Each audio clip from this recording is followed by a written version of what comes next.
আমরা সব সময় একটা কথা বলে থাকি, সূর্যের যদি তাপ না থাকে, চাঁদের যদি আলো না থাকে, চিতাবাঘের যদি ক্ষিপ্রতা না থাকে, সমুদ্রের যদি ঢেউ না থাকে, তাহলে সমুদ্র, চিতাবাঘ, সূর্য কিংবা চাঁদ তাদের আসলে কোনো মূল্যায়ন নেই সমাজে বা পৃথিবীর কাছে।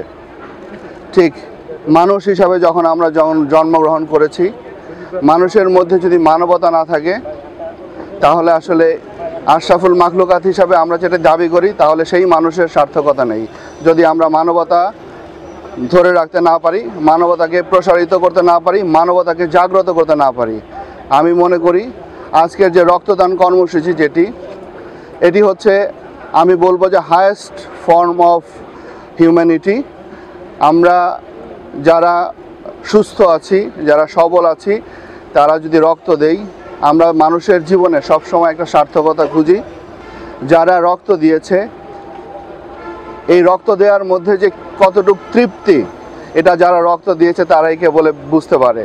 সুতরাং আমরা আপনাদের মাধ্যমে অনুরোধ করতে চাই, আমাদের অনেক পেশেন্ট আছে, অনেক রোগী আছে যারা রক্তের জন্য হাতড়াচ্ছে, কাতরাচ্ছে এবং তাদের অনেক রক্তের প্রয়োজন, অনেকের সামর্থ্য নেই। সেই লক্ষ্যে আজকে কোয়ান্টাম ফাউন্ডেশন বাঁধন তারা এসেছে আমাদের মাঝে সেই মানবতার দুহাত প্রসারিত করে সেই রক্ত সংগ্রহের জন্য। আসুন, আমরা যারা সুস্থ আছি, যারা সবল আছি, যাদের কোনো রোগ নেই, তারা যেন আমরা এই রক্তদান কর্মসূচির সাথে সকলে একত্রিত হই, সামিল হই, আমরা মানুষের পাশে দাঁড়াই। মানুষ হিসাবে মানুষের পাশে রক্ত দিয়ে দাঁড়ানোর মতো এত বড় কাজ আমি মনে করি আর কোনোটা নয়। আমরা আসলে আমাদের সাধারণ মানুষ, যারা অসুস্থ মানুষ, তাদের পাশে আমরা দাঁড়াতে চাই। আর বিশেষ করে এই নারায়ণগঞ্জে আমি যোগদান করার পর থেকেই নারায়ণগঞ্জের মানুষ আমাকে যেভাবে সহায়তা করেছে, আমি আসলে তাদের প্রতি অনেক কৃতজ্ঞ। এবং আমি আসলে আমার এই ঋণ আমি কিভাবে শোধ করব সেটি আসলে আমি কখনো বুঝে উঠতে পারি না। আমি যত কাজই করি সেই কোনো কিছুতেই আমি তৃপ্তি পাচ্ছি না। আমার মনে হয় আমার এই শহরের জন্য, এই জেলার জন্য আরও করা উচিত।